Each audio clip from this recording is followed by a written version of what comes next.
Hello guys WhatsApp. आज मैं आपके लिए लेके आया हूँ hire purchase system. Hire purchase system start करने से पहले आप ये जान लें कि इंस्टॉलमेंट पेमेंट सिस्टम क्या होता है और दोनों में अंतर क्या है। हम कहेंगे ये हायर परचेज सिस्टम और इंस्टॉलमेंट पेमेंट सिस्टम में बहुत सारे अंतर हैं। कुछ समय तक ये दोनों सेम ही रहते हैं, लेकिन कुछ हद के बाद ये बहुत डिफरेंस हो जाते हैं। लेकिन ये होता क्या है, तो पहले मैं आपको हायर परचेज सिस्टम पढ़ा दूंगा, इसके बाद इंस्टॉलमेंट पेमेंट सिस्टम पढ़ाऊंगा। लेकिन कुछ हद तक मैं इसके बारे में भी चर्चा करूंगा और इसके बारे में चर्चा करूंगा जो आगे आप जान लेंगे कि दोनों क्या है। हायर परचेज सिस्टम, आप किसी वस्तु को जाते हैं मार्केट में ख़रीदने के लिए, लेकिन आपके जेब में उतना पैसा रहता नहीं है, आपका बैंक बैलेंस भी इतना रहता नहीं है, लेकिन आपका इंटरेस्ट उस वस्तु पर इतना आ गया है कि नहीं भाई, मैं उस वस्तु का लेना चाहता हूँ, मैं लूँगा ही। कुछ बात नहीं, आप जाइए दुकानदार से बात कीजिए। वो आदमी गया दुकानदार से बात करने के लिए और वो स्कूटर को पसंद किया था। स्कूटर उसको पसंद हो गया था, गया पूछने के लिए ये स्कूटर कितने की है। तो स्कूटर कंपनी ने बोला ये स्कूटर 1 लाख रुपया की है। लेकिन उस आदमी के पास 1 लाख रुपया नहीं था, उसके पास था सिर्फ 50,000 रुपया। ओके, उसके पास सिर्फ 50,000 रुपया था। वो कैसे खरीद लेता? यदि इसके पास 1 लाख रुपया रहता तो वो 1 लाख रुपया देकर इस स्कूटर का ऑनर बन जाता, लेकिन इसके पास 50,000 ही रुपया थे। फिर बोला, वो आदमी ने बोला, वो आदमी था, वो बोला भाई साहब मेरे पास 85,000 रुपया है, ये तो मेरे संभव बात नहीं है, ये 50,000 में दे दो। स्कूटर कंपनी ने बहुत चालाकी से बोला नहीं भाई साहब, 50,000 रुपया है, आप ये स्कूटर ले जाओ, आप मुझे डाउन पेमेंट के रूप में 50,000 रुपया दे दो और ये स्कूटर जो है वो आप ले जाओ, बाकी के पैसे आप किस्त में चुका दीजिएगा। आपके पास 20-20 हज़ार की किस्त मैं बना दूंगा, वो आप चुका दीजिएगा। ये आदमी ने सोचा ये 20,000 की किस्त चुकाएंगे, लेकिन 1 लाख रुपया तो यदि मेरे पास 1 लाख रुपया रहता तो मैं दे के ऑनर इसका बन जाता। मेरे पास 50,000 मैं अभी डाउन पेमेंट कर रहा हूँ, ये 20-20 हज़ार रुपया की मैं चुकाऊँगा किस्त, तो कितना 2.5 किस्त चुकाना पड़ेगा, मतलब 2 बार। तो ये उससे पूछा भाई कितना किस्त चुकाना पड़ेगा। वो स्कूटर कंपनी बोला कि आपको 3 किस्त चुकाना पड़ेगा। फिर इस आदमी ने सोचा अरे ये तो 60,000 रुपया बन जाता है और मैंने 50,000 रुपया डाउन पेमेंट भी किया है, दोनों को हम ऐड कर लेते हैं तो 1,10,000 रुपया बन जाता है। 1,10,000 रुपया बन जाता है। लेकिन ये 10,000 रुपया जो बढ़ रहा है, यहाँ 1 लाख रुपया, यहाँ 1,10,000 रुपया, ये 10,000 रुपया जो बढ़ रहा है वो क्या है? वो समय के अनुसार, समय के बीतने से जो उस पर जो बढ़ोतरी हुई है वो इंटरेस्ट है। लेकिन मैं ये कहूँगा कि यहाँ तक हायर परचेज सिस्टम और इंस्टॉलमेंट पेमेंट सिस्टम दोनों सेम ही थे, लेकिन इसके बाद कुछ डिफरेंस आएंगे। वो डिफरेंस आएंगे क्या? यदि आप डाउन पेमेंट किए हैं और उसका ऑनर आपको मिल गया है तो समझो आपको लिया गया है इंस्टॉलमेंट पेमेंट सिस्टम पे। लेकिन मैं हायर परचेज सिस्टम बता रहा हूँ, लेकिन इसका जो मिलेगा, ऑनर मिलेगा, वो लास्ट किस्त पर मिलेगा। यदि आप 50,000 रुपया चुका दिए हैं डाउन पेमेंट तो पर भी नहीं मिलेगा, पहला किस्त पर भी नहीं मिलेगा, दूसरा किस्त पर भी नहीं मिला, ये तीसरा किस्त जो आप यूं ही चुकाएगा आपको ऑनर हाथ में, इस स्कूटर कंपनी ने आपको ऑनर दे देगा तीसरा किस्त चुकाएगा तो। लेकिन इससे पहले आपने जो भी ये स्कूटर कंपनी से लेन देन किए हुए थे, कुछ भी लेन देन किए हुए थे, वो रेंट के रूप में माना जाएगा। कुछ भी आप लेन देन किए वो रेंट के रूप में माना जाएगा, किराया के रूप में माना जाएगा। जब आप यदि किस्त न चुका पाते हैं, मान लो आपने 50,000 रुपया डाउन पेमेंट कर दिए, एक किस्त चुका दिए, दूसरा किस्त में अटक गए, नहीं चुका पा रहे हैं या कुछ लग रहा है, तो वो स्कूटर कंपनी ने आप पर केस उस न करेगा, वो आपसे स्कूटर रिटर्न ले लेगा।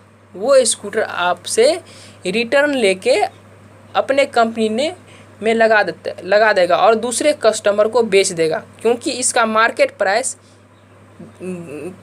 मार्केट प्राइस अभी ये 1,00,000 रुपया का था स्कूटर, बहुत से बहुत मार्केट प्राइस 60-70 हज़ार रुपया होगा, लेकिन आपसे ले लिया है 50,000, 20,000, 70,000 ले लिया है, 30,000 रुपया का और बाकी था, लेकिन वो 50-60 हज़ार में स्कूटर को बेच देगा। ऐसे भी स्कूटर कंपनी को फ़ायदे हो रहा है, प्रॉफिट हो रहा है।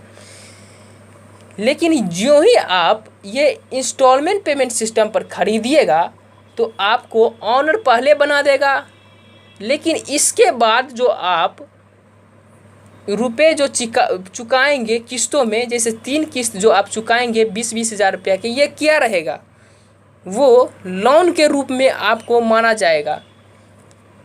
आपको ऑनर पहले मिल जाएगा इंस्टॉलमेंट पेमेंट सिस्टम में और बाकी के किस्ते को लोन के रूप में माना जाएगा। यदि आप ये नहीं चुकाते हैं, यदि किस्त आप नहीं चुकाते हैं, तो ये आप पर केस भी कर सकते हैं और उसका कार्रवाई भी कर सकते हैं, लेकिन वो वस्तु वापस नहीं ले सकते हैं। इसलिए आप देखिएगा, अक्सर मार्केट में जाइए और पता करिएगा कि आपको स्कूटर तो मिल जाएंगे हायर परचेज सिस्टम पर, कुछ भी बाइक ट्रक जो भी हो आपको हायर परचेज पर मिल जाएंगे, लेकिन इंस्टॉलमेंट पेमेंट पर नहीं मिलेंगे। इंस्टॉलमेंट पेमेंट पर आपको मोबाइल, लैपटॉप ये सब मिल जाएंगे इंस्टॉलमेंट पेमेंट पर। ऐसा क्यों? क्योंकि स्कूटर का, ट्रक का जो भी आप ले रहे हैं, उसका जो सेकेंड हैंड वैल्यू मार्केट में बहुत ज़्यादा रहता है। फर्स्ट हैंड और सेकेंड हैंड में कुछ अंतर नहीं रहता है। लेकिन आपके पास जो मोबाइल है, मोबाइल आप खरीदेगा, 1 महीने आप यूज कर लिए हैं, 1 महीने के बाद उसका यूं ही बहुत कम वैल्यू हो जाता है, मोबाइल का बहुत कम हो जाता है। इसलिए वो कंपनी ने स्कूटर आपको हायर परचेज सब पर ही देगा। कुछ ट्रक, मशीनरी जो कुछ भी खरीदेगा आपको हायर परचेज पर देगा, लेकिन मोबाइल खरीदेगा तो आपको इंस्टॉलमेंट पर देगा। तो चलिए, आप समझ गए होंगे दोनों क्या है, दोनों में अंतर क्या है। लेकिन आप जो 1,00,000 का स्कूटर जो यूज करते थे, वो समय के अनुसार इस पर डेप्रिसिएशन भी लगेगा, आपने 50,000 डाउन पेमेंट किया है, इससे नहीं मतलब है, लेकिन आपके पास जो यूज कर रहे संपत्ति, इसका कैश प्राइस 1,00,000 रुपया है, आपको डेप्रिसिएशन समय के अनुसार लगाना होगा। तो चलिए, मैं एक क्वेश्चन बना लेता हूं आपके लिए, स्टार्ट करते हैं। देखिए, आपके स्क्रीन पर दिखता होगा क्वेश्चन। सबसे पहले आप ये पढ़ ले क्वेश्चन क्या कर रहा है। मद्रास ट्रांसपोर्ट कंपनी लिमिटेड ने बॉम्बे मोटर कंपनी लिमिटेड से 1 अप्रैल 2016 को मोटर लॉरी किराए पद्धति पर क्रय किया। 10,000 उसी समय नकद दिए और 10-10 हज़ार की 3 किस्तें और देने के लिए सहमत हो गए। प्रत्येक वर्ष के अंत में इनमें से एक किस्त 31 मार्च को देय है। मोटर लॉरी का नकद मूल्य 37,250 रुपया है और मोटर कंपनी लिमिटेड 5% प्रति वर्ष की दर से ब्याज लेती है। ट्रांसपोर्ट कंपनी लिमिटेड प्रति वर्ष क्रमागत ह्रास पद्धति के आधार पर 10% प्रति वर्ष ह्रास लगाती है। दोनों पक्षों की पुस्तकों में जनरल व लेजर आवश्यक कीजिए। सबसे पहले मैं आपको विक्रेता के बही में जनरल बताऊंगा। चलिए, मैं क्वेश्चन स्टार्ट करता हूं। आप क्वेश्चन में देखिएगा, उस कंपनी लिमिटेड का जो वस्तु था वो, इसका कैश प्राइस 37,250 रुपया था। इसका कैश प्राइस था 37,250 रुपया, लेकिन उसने डाउन पेमेंट झट से 10,000 रुपया डाउन पेमेंट किया था, तो उसका प्राइस हो गया 27,250 ली। अब जो वो इंटरेस्ट जोड़ेगा कंपनी ने, वो इस प्राइस पर जोड़ेगा, 27,250 रुपया पर जोड़ेगा, वो 5% की दर से जोड़ेगा, तो उसका लगभग आप कैलकुलेशन करिए 1362.5 रुपया, इतना रुपया होगा। लेकिन 10-10 हज़ार की आप जो किस्त चुका रहे हैं, 10,000 की आप किस्त चुका रहे हैं, आपने 3 किस्त चुकाएंगे 10,000 की, 10,000 की 3 किस्त चुकाएंगे, यानी मतलब 30,000 रुपया आप चुकाएंगे, और आपको 10,000 रुपया डाउन पेमेंट किए हुए थे, पूरा 40,000 रुपया चुकाएंगे। इसका मतलब हुआ कि ये वाला किस्त में इंटरेस्ट भी शामिल है, ये वाला 30,000 के किस्त में इंटरेस्ट भी शामिल है, इसलिए आप इस इंटरेस्ट को घटा लीजिए। जब आप घटाइएगा 13,62.5 रुपया, तो आपको निकल के आएगा 86,37.5, इतना रुपया आएगा। फिर इतना रुपया आप यहाँ माइनस कर लीजिए, 8,637.5 रुपया आप माइनस कर लीजिए। यदि आप फिर माइनस करिएगा अगले वर्ष के लिए, वो हो जाएगा 18,612.5 रुपया आपको जो अब इंटरेस्ट देना पड़ेगा। तो इस अमाउंट पर आपको इंटरेस्ट देना पड़ेगा 18,612.5 का 5% की दर से। जब आपका 5% आप निकालिएगा तो 930.63 रुपया इंटरेस्ट के रूप में।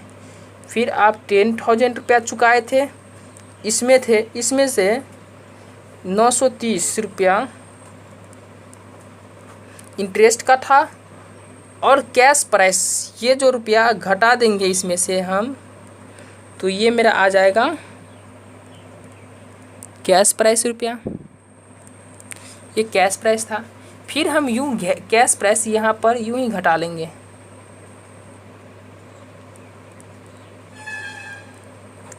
जब आप कैश प्राइस घटाइएगा तो आपके बन के आ जाएगा 9,543.13 रुपया। ओके, लेकिन ये लास्ट ईयर है, लास्ट ईयर में आप इंटरेस्ट को आप 5% की दर से नहीं निकालेगा, आप डायरेक्ट 10,000 में 10,000 का आपका था इतना रुपया जिसका कैश प्राइस है, तीसरा वर्ष के अंत में इतना रुपया कैश प्राइस है 9,543 रुपया, आप 9,543.13 रुपया घटा लीजिए, जो आपको घट के आएगा। घट के कितना आ रहा है मैं कैलकुलेशन कर रहता हूँ, घट के आ रहा है 456। ये जो हो गया वो तीसरा किस्त में इतना रुपया शामिल है। ओके, तो ये मेरा हो गया इंटरेस्ट का लेखा। चलिए मैं अब चलता हूँ। आप मोटर जो खरीदे थे तो 1 अप्रैल को खरीदे थे, तो आप 1 अप्रैल को मोटर आपके पास कितना का मोटर आया, 37,250 रुपया का मोटर आया। फिर आप हायर वेंडर को जमा कर दीजिए, उसको आप महाजन बना दीजिए, आपको इसको भविष्य में पैसा चुकाना पड़ेगा। फिर आप अप्रैल 1 को ही जब डाउन पेमेंट किए, डाउन पेमेंट आप कितना किए, 1 minute, hire vendor account DR to cash account, आपने भाई डाउन पेमेंट 10,000 किया था, तो फिर आपने 10,000 डाउन पेमेंट कर लीजिए। ओके, फिर ये 2017 को मार्च 31 को आ जाएगा। क्या आएगा कि अब 1 वर्ष हो गया है और इंटरेस्ट आपको पहला वर्ष का इंटरेस्ट कितना आया था, पहला वर्ष का इंटरेस्ट आप यहाँ लिख दीजिए, interest account debit to hire vendor account. यहाँ आप हायर वेंडर के बदले उस व्यक्ति का नाम भी दे सकते हैं, जो हायर वेंडर हो, जो विक्रेता हो, उसका नाम भी दे सकते हैं, कोई कंपनी का नाम भी दे सकते हैं। ओके, कितना रुपया था, 1362.5 रुपया था। अब फिर से आप इसको महाजन बना दीजिए। फिर आप पहला किस्त भुगतान करिएगा। The hire vendor account debit to cash account, 10,000 आप भुगतान करिएगा, तो 10,000 ओके। फिर आप डेप्रीसिएशन लगाइएगा वस्तु पर आप डेप्रीसिएशन लगाएगा, तो depreciation account debit to motor account. Depreciation आपको कितना बन के आया था प्रथम ईयर का? प्रथम बन के ईयर था 3,725 रुपया प्रथम ईयर का डेप्रीसिएशन था। फिर आप ये डेप्रीसिएशन खाते को और इंटरेस्ट खाते को क्लोज करिएगा, तो profit and loss account debit to interest account to depreciation account. अब अमाउंट में क्या लिखिएगा? इंटरेस्ट का कितना अमाउंट था? 1362.5, इसका था 337.25.0। दोनों आप अमाउंट को जोड़ लीजिए और यहाँ पे लिख दीजिए। जब आप दोनों को जोड़िएगा तो होगा 5,087.5 रुपया। ये मेरा प्रथम ईयर का ख़त्म हो गया। अब आएंगे 2018 ईस्वी में मार्च 31 को। फिर से इंटरेस्ट का हम लेखा करेंगे। Interest account debit to hire vendor account.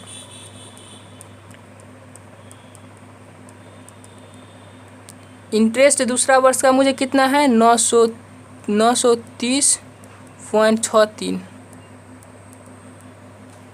फिर आप हायर वेंडर को डेबिट करिए,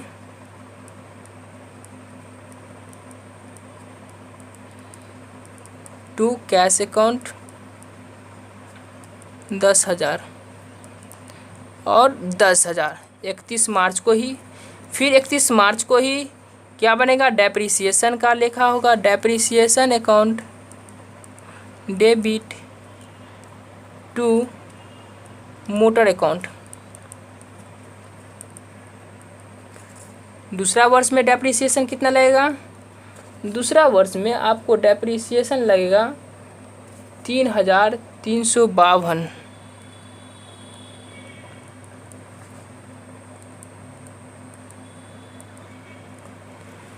फिर नीचे में देखिए, आपको दिख नहीं रहा था?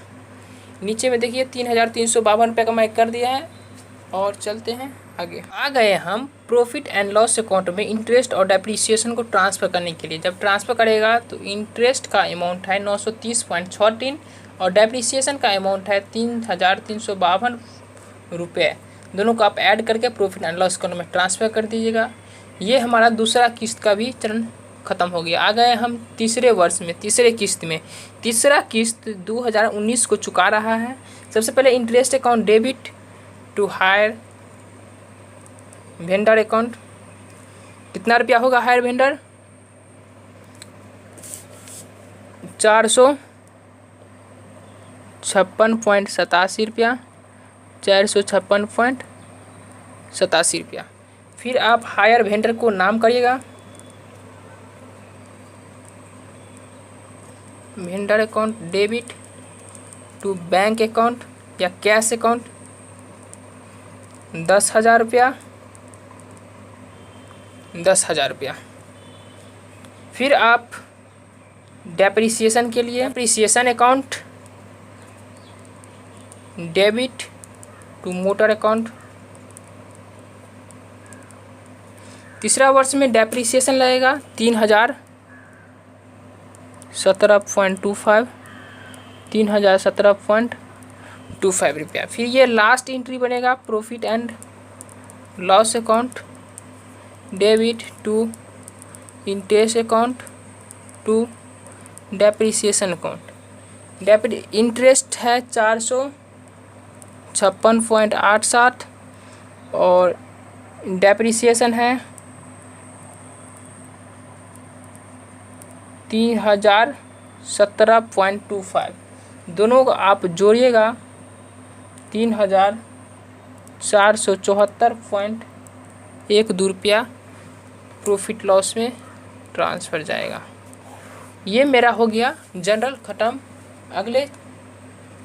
अगले वीडियो में मैं बनाऊंगा लेजर। ये सभी मार्च 31 को बनेंगे। Okay, thanks all of you.